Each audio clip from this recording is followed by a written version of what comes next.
Welcome back, Internet, every peoples, to another episode of Poly Plays Labyrinth of Touhou 2. The last time we fadoodled around in the old great tree and we found out that about half of Gensokyo is already here because they're bored, I suppose. It's the only thing to do in Gensokyo is to go play on the fucking tree. So, while you were gone, I went ahead and did a few things off screen. You'll notice that a couple of levels higher than I actually was, and that's because I did a little bit of off-screen grinding to grab a couple of items you may have noticed that we needed at the end of the previous episode. We needed an exoskeleton and a great tree leaf and some money. And we needed to bring those back to Notori for some reason. It's because we had a broken and damaged umbrella. So let's go see what our Kappa girl's got for us if we bring these items to her. Okay, so it's gonna take her 30 minutes. Alright, so I'll meet you guys back here in 30 minutes. I'm just kidding, you don't actually have to wait 30 minutes. What is this, Genius of Sephiroth, where you actually have to wait an hour to recruit Byakuren? No, that's not that at all. Alright, so now we have a happy umbrella. That's great. We obtained the special item, Kagasa's purple umbrella fixed. We actually retain the broken umbrella as an item for some reason, though. It's still in the key items inventory, which is weird, but, you know, whatever. I guess it's sort of like, for completionist's sake, we'll keep that there. So, I don't think that there's much more we have to go over here right now. I mean, we gained a couple of levels, and that was really kind of it. We got a bit more money now.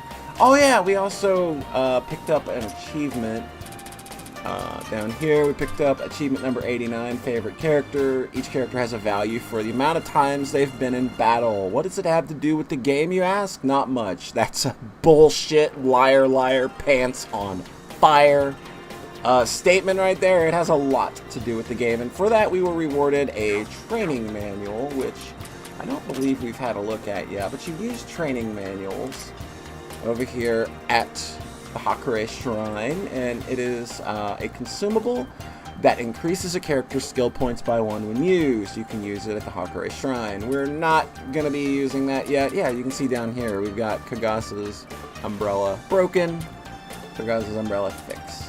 So I guess it says we have 0 of that now, so I guess it's not true that it still stayed in our inventory. But we don't have much else to be doing around here right now, so let's go ahead, head back to the great tree, and pay our little umbrella missing friend a visit. I believe she was down in the southeastern portion of the dungeon, so let's go ahead and head on down there. None of the fights in here are really gonna prove to be much of a problem now.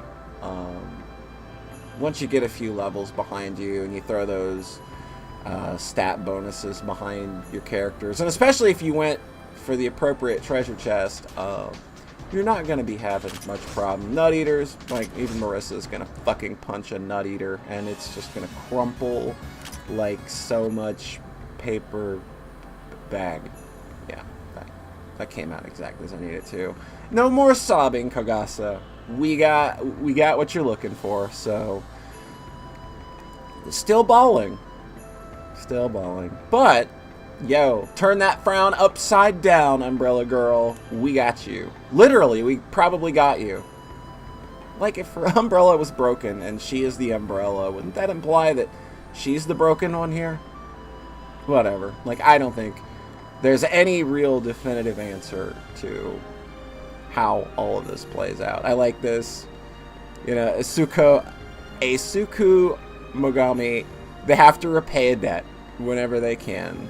That's so. I've never heard of that. Yeah, it's the first time I've heard of it too. Okay. Sure thing. But For our trouble, Kagasa Tatara has now joined the party. And she is going to be along for the ride, and she's going to wait back at the human village. And everybody's assuming she's going to be up to some mischief. It's kind of her thing, is scaring humans. She's bad at it. I guess she's kind of always perpetually depicted as being depressed and sad because she's bad at her job, which is scaring people. And like, I guess her existence as a discarded object, you know, that would kind of, you know, wear on somebody a little bit too, I think. But I guess some of the material that's been put out kind of suggests that maybe her depression is an act and she's a bit histrionic and kind of just likes attention. So that's that. Again, like, Touhou is real weird when it comes to stuff like this. So we're going to continue our trek north for now. We're going to head northwest, I guess. Maybe we'll cross over north a little bit above where we started to kind of start filling things in a little bit. Okay, just a stray circle. Those are going to drive me crazy throughout the duration of this playthrough, I'm sure. Just because those kinds of things do drive me crazy. And we obtain a sub-equipment, bulletproof armor. Let's have a look at what bulletproof armor is. It is just, yeah, 12% defense. We also picked up a couple of armored parasites while I was grinding out for that insect's exoskeleton. So I think we'll go ahead and throw one on Keine and throw one on Reimu, and go ahead and give Marissa bulletproof armor. Her defense is already low, so the percents kind of really mean it's not going to be all that meaningful to her in the long run. Just because, you know, you're putting a percent on a stat that's already pretty small. Not that big of a deal. Easy peasy. Like I said, the fights are now pretty easy to contend with, whereas when we started out, like, if we ran into the wrong configuration of enemies, we could definitely have a bit of a problem. And we've come across Remilius Scarlet. She is the leader of the Scarlet Devil Mansion faction, I guess you would say. She's a vampire, and she has a lot of subordinates, and she gets real bored real easy. In Garden of Sephiroth, she has a very cute animation where she chews on her hat. She's so bored. She's just going so out of her mind with boredom that eating her fucking hat is the best option. It's very cute. I've been playing that recently, if you couldn't tell. That's why I'm referencing it. It's a pretty good game. So the Maiden, the Gatekeeper. Poor Hong Mei-ling is getting the worst of it, as per usual. And, of course, Sakuya, the murderous maid. Don't let that smile fool you, kids. She's known for murder. Quite a bit of murder. A maid with a murder streak. It's my favorite kind of maid. Alright, well, she's wishing us luck. Yeah. It's just a picnic for these people. Not a problem. And again, our boy Renosuke just wants to go home. He's so sick of everybody's bullshit. Man, remember when we were scared of Kuron nuts, and now they're just like, yo, ain't no thing but a chicken wang. A chicken wang? Oh man, this video is taking a turn. It's one of those moments where you're like, probably need to just press stop and delete that recording and try again. But I ain't no goddamn professional. Nope, not here. So if you find yourself at all worried about professionalism in my videos, hey, don't worry. So we picked up another sub-equipment. That is a bludgeon. Or was that a normal? No, I think that was a sub-equipment.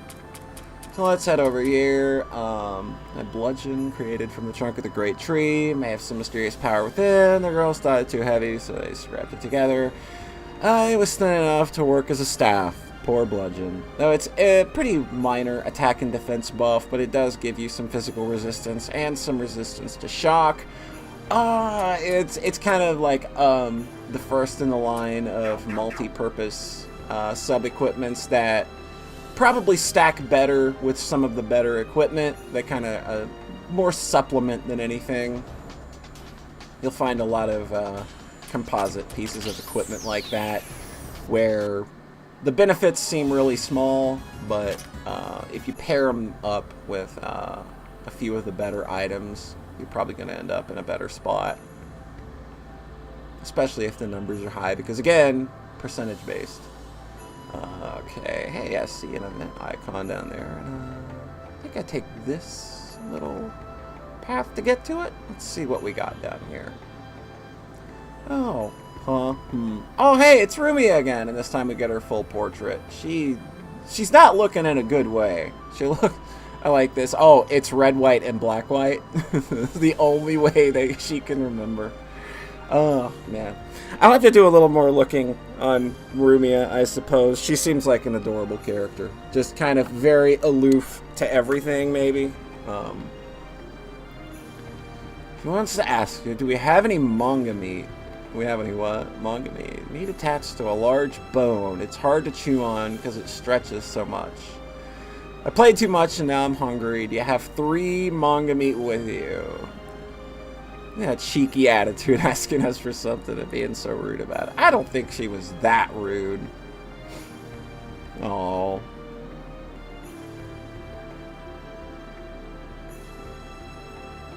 Oh, wow, yeah. She's gonna go eat humans, I guess. No, you're not? Look for a meal in the village. But that's what yokai typically do, is they eat people. Yeah. You know, Keine is a good person. Like, she's just all about helping everybody all the time. That seems like a good quality to have in a person, I suppose. She seems like a decent person, which is good. So you want some manga meat, I think. If I'm not mistaken. You threw one of these. But I think that's the only one we have. Let's see, that's a main equip? Yeah, manga meat. We've got one, but Notori sells those in her shop pretty cheap. So I think we can probably hook up our hungry friend here. Once we've done a little more poking around. Let's see here. We can flesh out some stuff up this way. Yeah, I see an item icon down there. I'm probably not being led the right way to get it because it looks like it's down where that event icon is, just above the entrance. So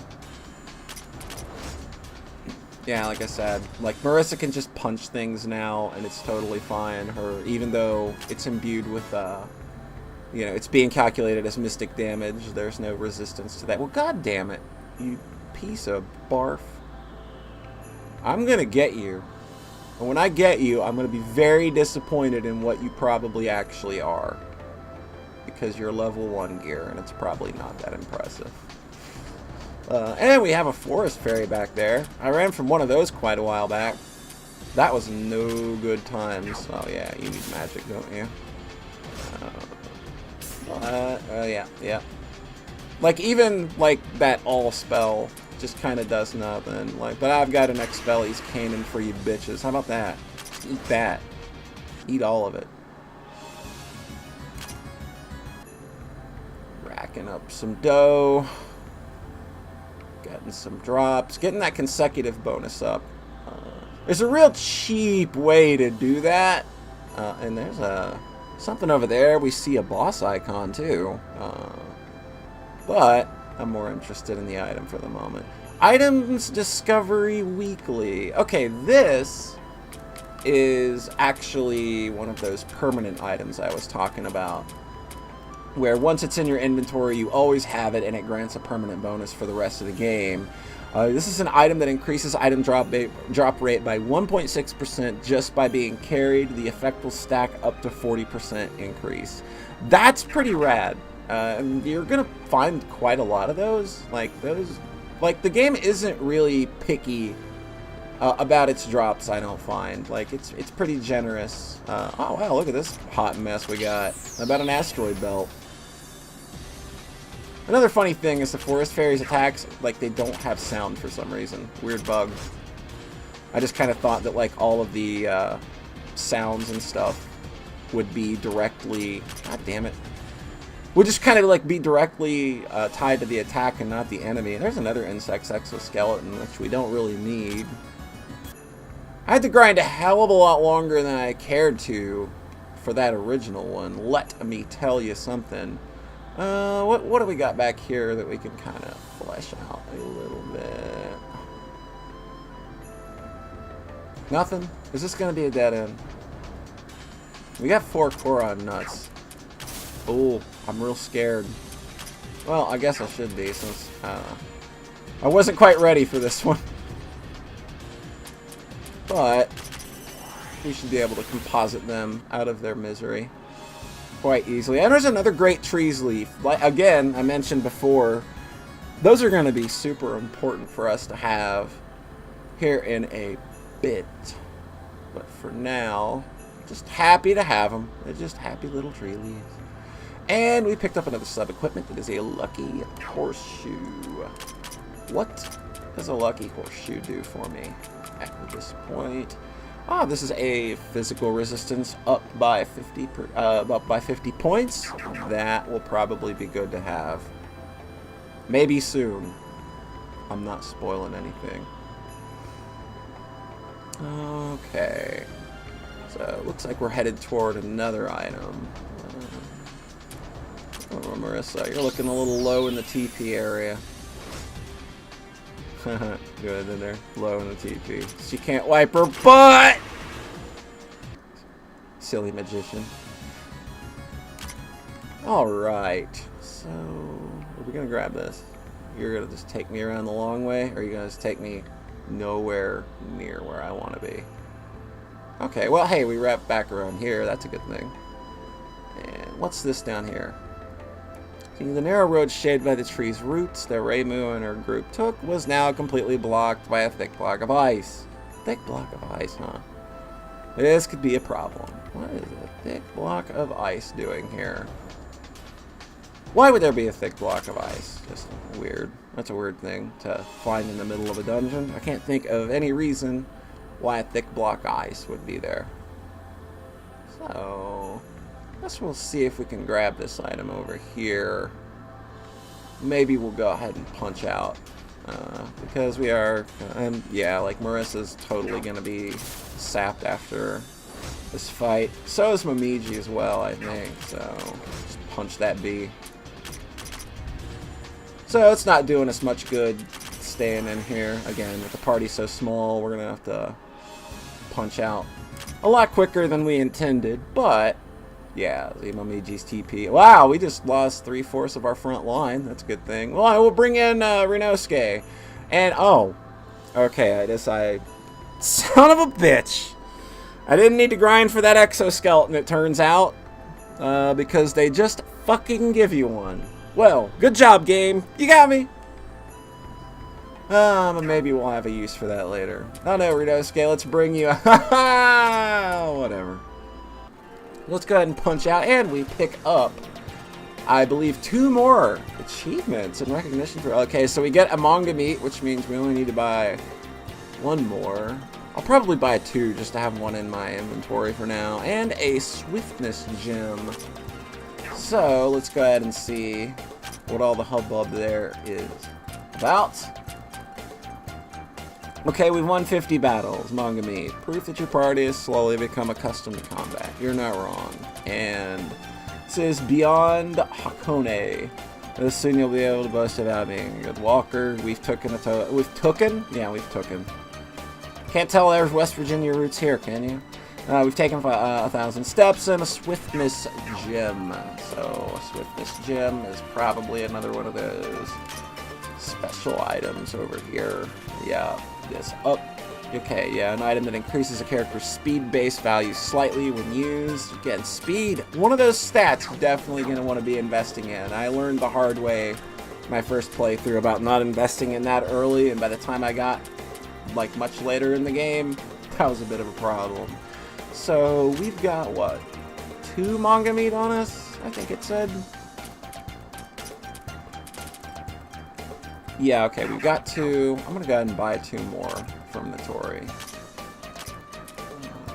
3, 4, boom.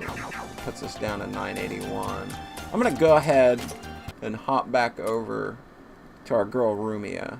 See what she's got to say about us slapping some of that meat for her. Yeah, you know what I'm talking about. Giving her something to chew on. You know what I'm talking about. Huh? Like meat? Like fucking ham! Good lord! And a couple of things. Just nuke 'em. Nuke 'em, Marissa! I don't even gotta look at her. She's already on. Alright. And as you can see there, like before I so rudely pushed the status screen away, we have that 1% bonus already from our item collectors weekly. So, let's hop on down here and see what we got. You're hungry. There's manga meat. Yep, we gathered 3 manga meat you wanted. Why did we even do this? Because we're fucking nice, Reimu. It's kinda okay to be nice to people. Aww. Isn't she happy? Oh, whoops. Oh no, there's still more.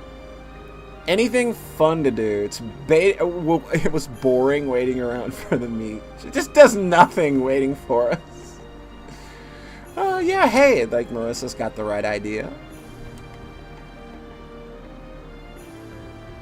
Oh, it'll be fine.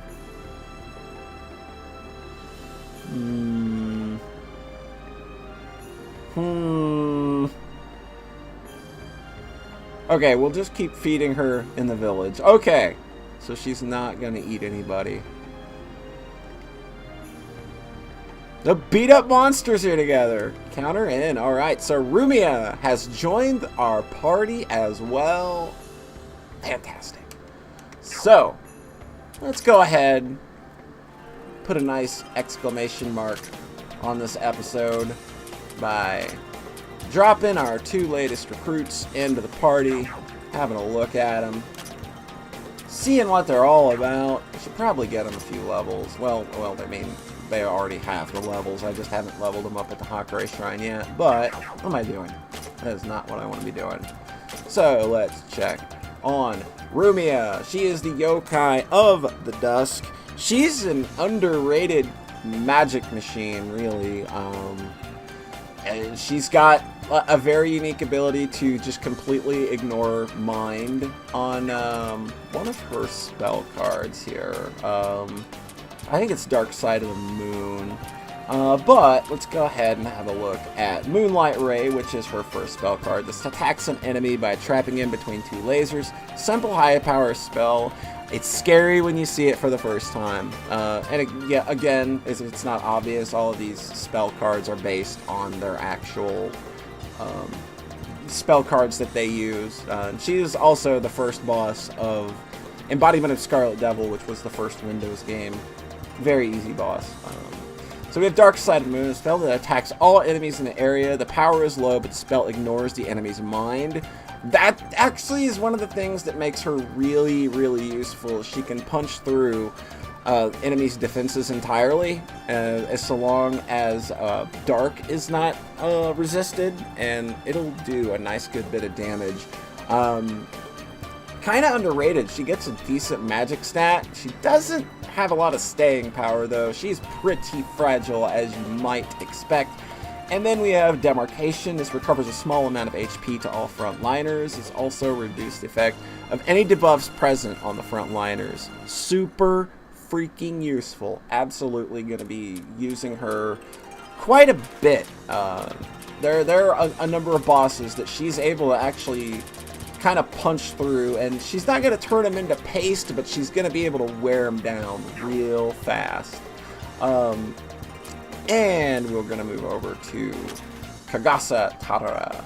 She is the cheery, forgotten umbrella. She likes to play tricks on people. And she's a kind of a physical attacker with the gimmick of inflicting terror and then kind of following up terror with one of her... yeah, like, I know that there's one of these. Yeah. Goddamn. You know what you need to do? You probably need to prepare a little before you do this next time. Okay, but yeah, like, she inflicts terror on enemies, which, when terror is inflicted on you, you bleed out MP. When terror is inflicted on enemies, it's just kind of a minor stat buff, or a minor stat debuff. And a lot of the status effects work that way, which I'll be going over as those moments kind of come up. Like, Kagasa's not like a top tier character, I don't think. She's pretty good like mid to late game because she can exploit weaknesses, because she's got like cold and dark spells, and there's a lot of enemies on floors where like those are going to be really good, and she's going to be able to kind of sweep those floors pretty easily. Let's see. So her spell cards are Karakasa, Surprising Flash. This is an all enemies nature spell. This is a spell that targets all enemies and can inflict terror and shock. It deals moderate damage. It's, like I said, kind of like, you know, good sweeping stuff. A Radiant Knight's Ghost Story. This is a single enemy dark spell. It is direct, meaning again that, like, I think all of hers are physical. Yeah, all of her spell cards are physical because they're direct. This is a strong spell that targets a single enemy and can inflict terror and lower mind. So she can help, like, softening up enemies that have ridiculously high mind stats, which, again, really good to have. And we have Drizzling Large Raindrops. This is an enemy row, and it's cold damage. It's a spell that targets an enemy row. Power, range, and MP consumption are good. So she's like an all-right character. Not top tier or anything. Yeah, I think this is the one. When the user attacks an enemy affected by terror, the user will recover S level MP, which means, like, if we put 2 levels in that, she'll get 2 MP and have all stats increased by S level times 10%. So she could, like, beef herself up pretty decently. The plus disc lets her do some even more amazing things with terror, which is kind of where I was getting confused. But I've only kind of seen the plus disc stuff in action. I don't actually own the plus disc yet. But yeah, she can do a lot more crazy things in the plus disc with her terror inflicting abilities. But for now, she's pretty decent. And also, like, her magic point recovery is really broken in the plus disc because it's 36 for some reason. So anything like her charging or just being on the back row just gives her all of her MP back. So with that out of the way, we've expanded our ranks, and it's about time for us to kind of start getting off of this first floor. We've been here for what feels like 800 majillion years, so hopefully next time we can punch through and get a little closer to getting to floor 2. And with that, we'll catch you next time